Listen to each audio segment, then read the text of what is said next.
ആലുവയിൽ നിന്ന് 1 മാസം പ്രായമായ കുട്ടിയെ തട്ടിക്കൊണ്ടുപോയ ഇതര സംസ്ഥാനക്കാർ അറസ്റ്റിൽ. ആസാം സ്വദേശിയും ഭിന്നലിംഗക്കാരിയുമായ റിങ്കി, സുഹൃത്ത് ആസാം നാഗോൺ സ്വദേശിയായ റാഷിദുൽ ഹക്ക് എന്നിവരെയാണ് ആലുവ പോലീസ് 2 മണിക്കൂർ നേരത്തെ സാഹസികമായ അന്വേഷണത്തിനൊടുവിൽ പിടികൂടിയത്. ബീഹാർ സ്വദേശിനിയുടെ 1 മാസം പ്രായമായ ആൺകുട്ടിയെയാണ് ഇവർ തട്ടിയെടുത്തത്. കുട്ടിയെ തട്ടിക്കൊണ്ടുപോയി 70,000 രൂപ ആവശ്യപ്പെട്ടതായി 14-ാം തീയതി രാത്രി 8 മണിയോടെയാണ് സ്റ്റേഷനിൽ വിവരം ലഭിക്കുന്നത്.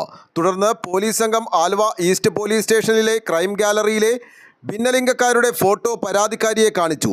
ഇവർ ആളെ തിരിച്ചറിഞ്ഞു. തുടർന്ന് റിങ്കി താമസിച്ചിരുന്ന വാടക വീട്ടിൽ എത്തിയെങ്കിലും അവർ കുട്ടിയുമായി കടന്നിരുന്നു. ജില്ലാ പോലീസ് മേധാവി വൈഭവ് സക്സേന അന്വേഷണത്തിന് മേൽനോട്ടം വഹിച്ചു.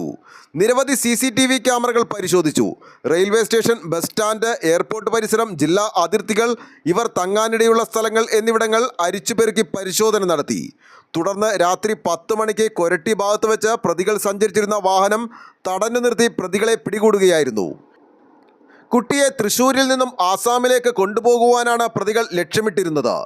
DYSP TR Rajesh, inspector MM Manjudas, SI മാരായ K Nandakumar, SS Sreelal, Syed Muhammad, BM Chithuji, Sujo George Antony, CPO മാരായ Shibin K Thomas, Rajesh KI Shihaba, Muhammad Shaheen, Aravind Vijayan, PA Noufal, NA Muhammad Ameer, Mahin Shah Aboobacker, KM Manoj എന്നിവരാണ് അന്വേഷണ സംഘത്തിൽ ഉണ്ടായിരുന്നത്.